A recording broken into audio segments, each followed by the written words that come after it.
야고보서 1장 22절 말씀 합독해 보도록 하겠습니다. 너희는 말씀을 행하는 자가 되고 듣기만 하여 자신을 속이는 자가 되지 말라. 아멘. 사랑하는 여러분, 우리 지금 이렇게 말합니다. 이제 말씀을 듣고 그냥 지나가는 성도가 아니라 이제는 행함으로 너의 자신을 속이지 않는 정직한 삶을 살라고 우리 지금 우리에게 말하고 있습니다. 우리가 인생을 살다 보면은 좋지 못한 습관을 가질 때가 있습니다. 이미 습관이 되어버려서 내 몸의 일부처럼 무의식적으로 행동할 때가 있습니다. 그래서 습관을 고친다는 것은 굉장히 어렵습니다. 하지만 주님께서 은혜를 부어주시면 좋지 못한 습관은 끊어낼 수 있습니다. 파스칼이 이런 말을 합니다. 여러 가지 나쁜 습관들이 있지만 그 나쁜 습관에 하나의 뿌리가 있다고 말합니다. 그러면서 누구나 결점이 그리 많지는 않다. 그러나 결점이 여러 가지인 것으로 보이지만 근원은 뿌리는 하나다. 한 가지 나쁜 버릇을 고치면 다른 버릇도 고쳐진다. 한 가지 나쁜 버릇은 10가지 나쁜 버릇을 만들어내는 것을 잊지 말라라는 그런 좀 메시지를 좀 전하고 있습니다. 의미 있는 말인 것 같습니다. 우리에게 여러 가지 나쁜 버릇이 있지만 그 나쁜 버릇의 뿌리는 한 뿌리에서 나올 수 있습니다. 여러분, 항상 지각하는 습관, 또 뒤로 미루는 습관, 여러 가지 것들은 내 속에 있는 게으름이란 뿌리겠죠. 신앙생활을 하다 보면은 우리가 신앙 성장에 있어서 방해가 되는 나쁜 습관들이 있습니다.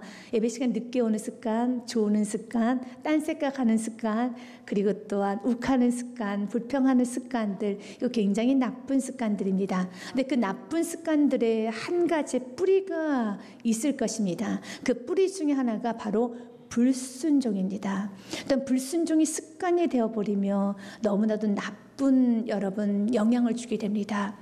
여러분이 알다시피 여러분, 습관은 우리의 삶을 풍요롭게 하지만 좋지 못한 습관은 우리의 삶을 좀먹게 되어 있습니다. 불순종이 습관으로 되어버리신 성도님들이 계십니다. 여러분, 우리가 보면 자녀들 중에서도 부모의 말을 참 잘 듣는 자녀가 있지만 그렇지 못한 자녀들이 있습니다. 부모님께서 오늘 일찍 들어와라, 오늘 저녁 같이 먹을 것이다 라고 하면은 그 말을 굉장히 신중하게 듣고 친구들 사이에서도 나 오늘 일찍 들어가야 돼, 부모님은 오늘은 일찍 들어오라고 했어 하면서 그 말을 이렇게 듣는 친구들이 있어요. 또 어떤 자녀들은 듣지 않는 친구들이 있어요. 이것을 부모님을 싫어하느냐, 그런 차원은 아닙니다. 그런데 습관적으로 부모의 말을 자꾸 듣지 않는 친구가 있어요. 한 예를 들면요, 여러분, 부엌에서 엄마가 이렇게 말합니다. 그만해라, 핸드폰 그만해라 라고 말합니다. 그럼 네 말을 하고 계속 핸드폰 하는 친구가 있어요. 그러면 그 엄마는요, 보지도 않았는데요, 그 아이가 핸드폰을 놓지 않고 있다는 걸 감지려나 봐요. 그래서 한 번 더 소리를 지릅니다. 그만하라고 했지. 그러면 방 안에서 또 네 라고 말합니다. 그런데 그 어머니는 정말 너무 정확한 투시력이 있나 봐요. 여러분, 보지도 않는데 쫓아갑니다. 그리고 그 핸드폰을 싹 뺏으면서 내가 그만하라고 했잖아 라고 말합니다. 그러면 내가 그만하려고 했어 라고 하면서 내 거 내놔 라고 말하는 친구가 있어요. 이 친구는 내라고 대답하죠. 여전히 자기 걸 하고 있다는 겁니다. 내려놓지를 않아요. 이거 습관이에요. 나쁜 습관입니다. 네 하면은 멈춰야 돼요. 네 하면은 핸드폰을 내려놓고 책을 펴야 되는 겁니다. 네를 했었을 때 책임이 있죠. 우리 그리스도인들 중에서도 이렇게 좋지 못한 습관을 여러분 가지신 분이 있어요. 말씀 시간에 아멘 하지만 삶을 전혀 살질 않아요. 우리 기도는 합니다. 아멘, 네라고 말을 하면은요, 아멘 하면 바꿔줘야 됩니다. 그런데 아멘만 하지 바꿔지지가 않아요. 근데 성경 말합니다. 너희는 말씀을 행하는 자가 되어라. 아멘만 하고 네라고 대답만 하지 말고 듣기만 하여 자신을 속이는 자가 되지 말고 행하라는 것입니다. 여러분, 누군가를 속여본 적 있습니까? 괴롭습니다. 여러분, 정말 힘듭니다. 사람을 속인다는 것, 이중적인 삶을 살고 가짜로 산다는 것은 아주 끔찍한 삶이라는 겁니다.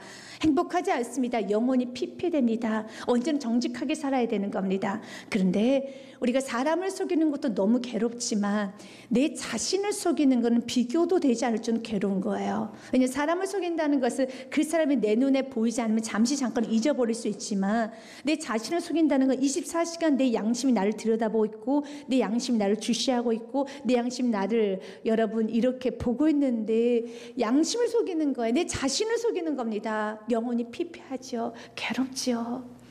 말씀을 듣고 행하지 아니하는 자는 자신을 속이는 삶이란다. 그건 너무 괴로운 삶이란다. 사랑하는 여러분, 우리 집은 우리의 삶이 행복해지기 원합니다. 우리가 행복하게 살기 원합니다. 행복하게 사는 건요, 말씀에 순종하고 사는 것입니다. 순종하지 아니하면 행복은 없습니다. 여러분, 양심을 여러분 죽이고 사는데 어떻게 행복함이 있을 수 있겠습니까? 여러분, 그 양심 24시간 나를 지금 주시하고 있고 들은 말씀을 통해서 나에게 지금 비추고 있는데 그 말씀대로 살지 않는다는 건 속이는 삶이에요. 괴로운 삶이라는 겁니다. 왜 그렇습니까? 히브리서 4장 12절 말씀 그대로입니다. 하나님 말씀 살아있고 활력이 있어 좌우의 낯은 어떤 검보다 예리하여 혼과 영과 및 간절과 골수를 찔러 쪼개기까지 하며 또 마음과 생각과 뜻을 판단하니 그랬습니다. 하나님 말씀은 얼마나 여러분 강력한지, 여러분 우리의 골수와 관절을 찔러 쪼개버립니다. 우리 마음과 생각을 판단하십니다. 그게 말씀이에요.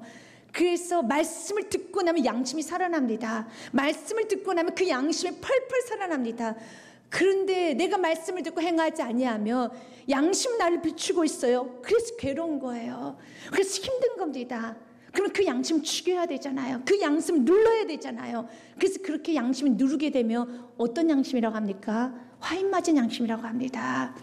화인 맞은 양심, 디모데전서 4장 2절 말씀에 보면 화인 맞은 양심은 거짓말하게 될 것이다 라는 말합니다. 자기 양심 화인을 맞아서 외식함으로 거짓을 말하는 자들이라 그랬습니다. 화인 맞는다는 것은요, 케카우스테레 아스메노니아 돼서 시뻘건 불에 단 인들을 낙인을 찍는 겁니다. 여러분, 내가 말씀에 듣고 은혜만 받고요, 여러분 말씀 살지 않는 것도 아주 괴로운 거예요. 여러분 양심 눌러야 되거든요. 시뻘겋게 불에 달군 인두로 양심을 꾹 눌러야 되는 겁니다. 여러분 히트 아이러니로 꾹 눌러야 되는 거예요. 괴롭지요. 너무 괴롭다라는 겁니다. 괴롭습니다. 그리고 가짜 삶을 살아야 돼요.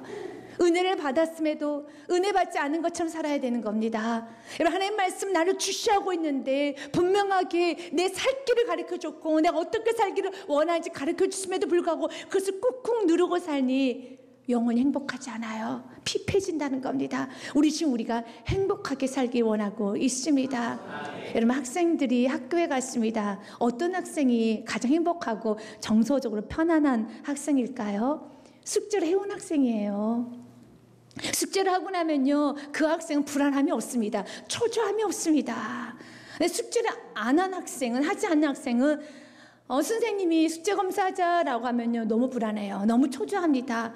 너무 힘들고 괴롭습니다. 그런데 숙제하지 않은 학생보다 더 괴로운 학생이 있어요. 어떤 학생이냐면요, 숙제했다고 뻥친 학생입니다. 친구들 앞에서.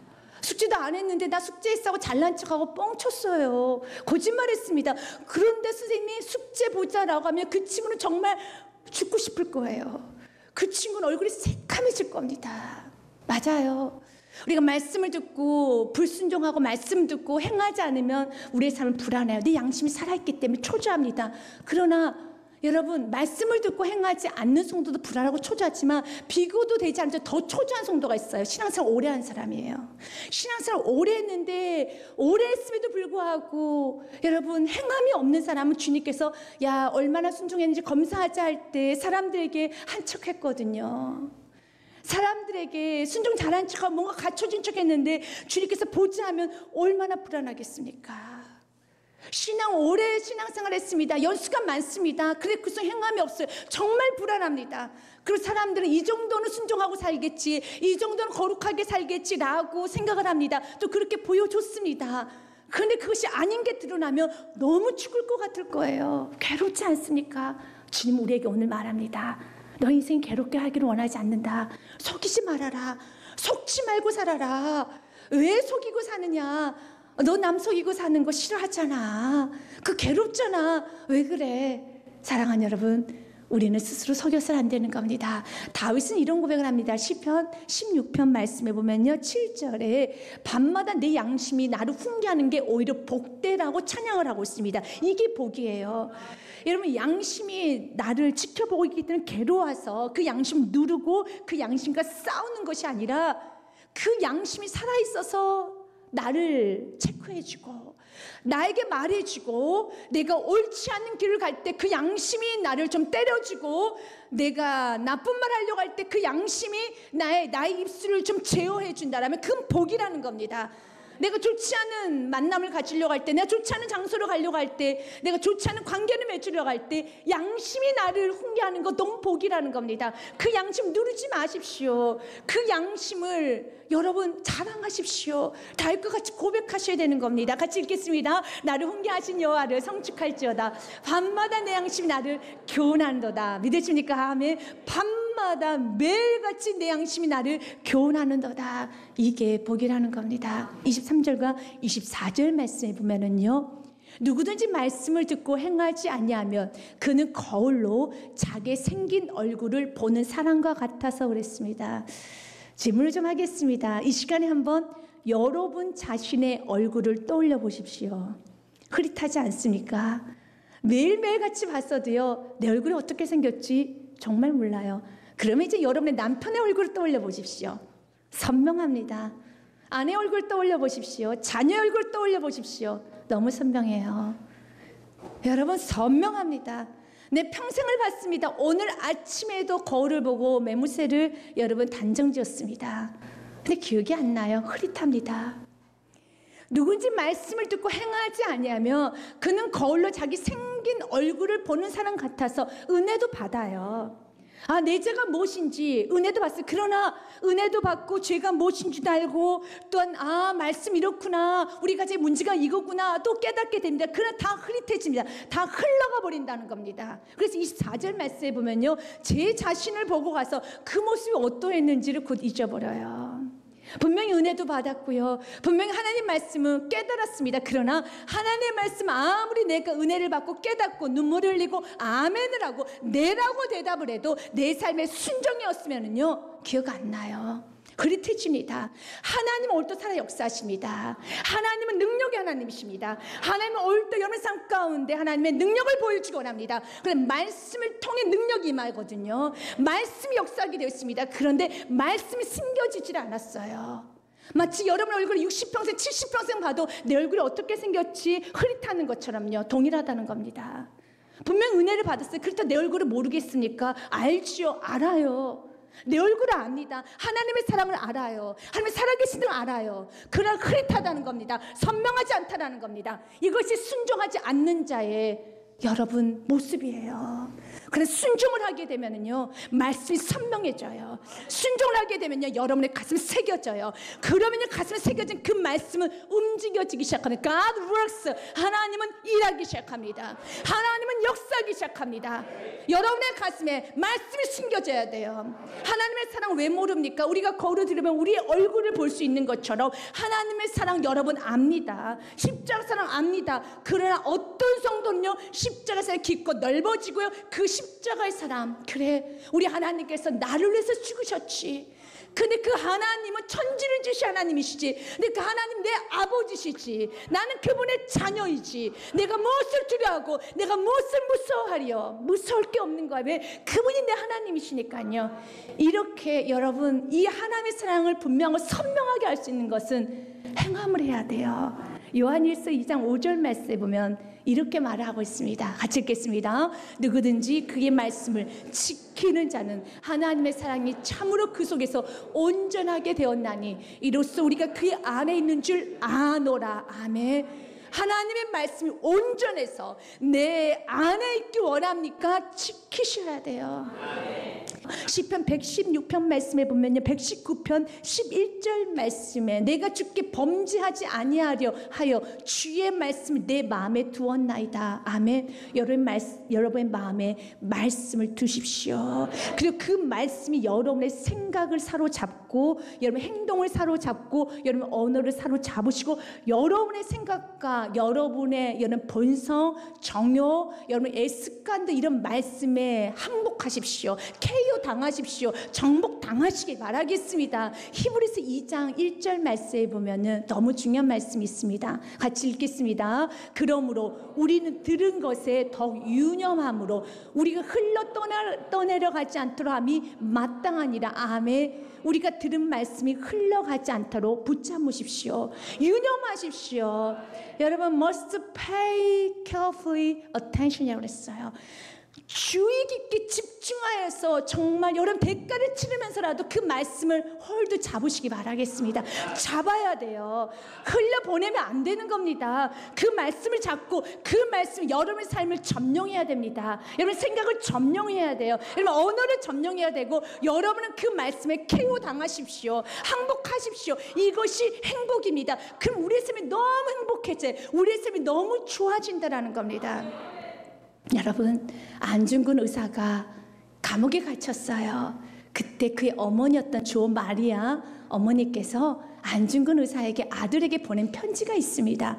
여러분들에게 그 편지 한 부분을 좀 읽어드리고자 합니다.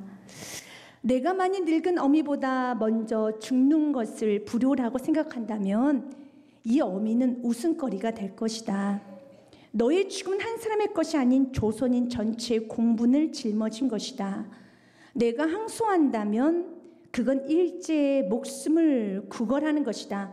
옳은 일을 하다 받은 형이니 구차하게 삶을 구걸하지 말고 내 수위를 지어 보내니 나라를 위해 땀만 먹지 말고 죽어라 라고 편지를 보냅니다. 그 편지를 받고 그 아들이 어머니에게 천국에 다시 만나자고 가슴 애린 답변을 건네줍니다. 어머니의 사랑은 큽니다. 어머니는 자녀를 사랑합니다. 어머니는 자녀가 행복하길 원합니다. 어머니는 자녀가 오래오래 살기를 원합니다. 그러나 그 사랑 많은 어머니가 자녀가 행복하게 살길 원하는 어머니가 구차하게 삶을 구걸하지 말고 죽어라 라고 말을 했었을 때는 이유가 있어요. 행복이 무엇인 줄 알기 때문에. 너가 정의를 알았고 옳음을 알았음에도 불구하고 너가 불의를 선택했을 때 너의 후반전의 삶은 행복하지 않다는 걸 알기 때문에. 너가 옳음을 알았는데도 불의를 선택하고 너가 살면은 너의 삶이 불행하다는 걸 알기 때문에 죽어라 라고 말한 겁니다. 그게 훨씬 행복해. 오늘 이 시간에 동일하게 저도 여러분의 사랑의 마음으로 가지고 끈을 끊어버리고자 합니다. 여러분 행복하기 원합니까? 순종하십시오. 순종하지 않으면 여러분의 행복 없습니다. 여러분의 삶은 괴로운 삶을 살아요. 신앙생활 하면 할수록 더 괴로워요. 여러분 더 괴롭습니다. 여러분의 삶은 더 가짜가 돼요. 여러분의 삶에는 양심을 계속 죽여야 되는 겁니다. 얼마나 괴롭겠습니까? 얼마나 힘들겠습니까? 이미 우리는 옳고 그름을 알아버렸어요. 이미 우리는 진리를 알아버렸습니다. 진리를 알아내 눈을 감으면 그거는 삶이 행복하지 않다라는 것을 그 어머니가 안 거예요.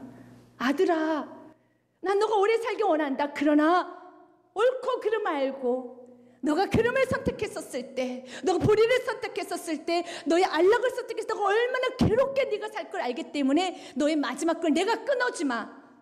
이 어미한테 불의한다 생각하지 말고 구차하게 생명을 너가 연명하지 말고 죽으라라는 말을 했던 그 어머니의 심정.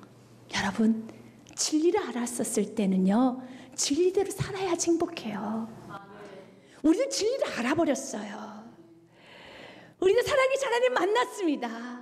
천지의 주관적 하나님 걸 알아버렸습니다. 내가 죄인이고 내가 그 큰 사랑 받았던 걸 알아버렸습니다. 알아버렸기 때문에 그 큰 사랑에 대한 바른 반응을 하지 않고 살면 우리는 괴로워요. 힘듭니다. 고통스럽습니다. 그래서 주님께서 말하는 거예요. 난 너가 행복하기 원한다. 난 너가 청량하게 살기를 원한다. 난 너가 즐겁게 살기를 원한다. 신앙생활은요 즐거운 겁니다. 재미난 겁니다. 행복한 것입니다. 자유로운 것입니다. 요한복음 8장 말씀에 진리를 내치니 진리가 너희를 자유케 하리라. 아멘.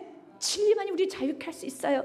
그 진리 듣고 순종해야지 자유롭습니다. 그래서 25절 말씀에 25절에 자유롭게 하는 온전한 율법을 들여다보고 있는 자는 듣고 잃어버리는 자가 아니요 실천하는 자는 이 사람은 그 행하는 일에 복을 받으리라. 실천하고 행하면은요 복 받습니다. 실천하고 행하면 복 받습니다. 여러분, 온전한 율법, 자유롭게 하는 온전한 율법이 무엇입니까? 말씀이죠. 우리가 그냥 율법을 여러분 보면은 우리는 눌려요. 힘들어요. 우리는 살지 못하니까 길이 없어서 난 지옥 가야 되는구나. 난 인생 끝났구나. 그러나 자유롭게 하는 온전한 율법, 복음의 말씀. 이미 이 말씀을 우리 예수님께서 다 완성하셨습니다. 길이 없는 곳에 죄인이 우리들 길을 열어주셨어요. 말씀을 통해서 죄인임을 발견했습니까? 불순종을 발견했습니까? 예수의 이름 부르십시오. 그분의 보혈의 피를 마십시오. 십자가로 나아가십시오. 예수께 용서를 구하십시오. 그리고 결단하십시오. 주여 순종하겠습니다. 그럴 때 주님 내가 잘할 수 있을까요? 내가 정말로 내가 살 수 있을까요? 내가 너 도와줄게. 내가 너 도와줄게. 말씀은요 우리 혼자 힘으로 살라는 게 아니에요. 이 말씀대로 사는 거는 주님과 함께 하는 것입니다. 내가 너와 영원히 함께 하리라. 내가 너와 영원히 함께 하리라. 주님과 함께 가는 거예요. 여러분 혼자 이 말씀 다 지켜야겠다고 하지 마시고 주님과 함께 내가 도와줄게. 그러나 우리는 못된 습관은 버려야 돼요. 어떤 습관요?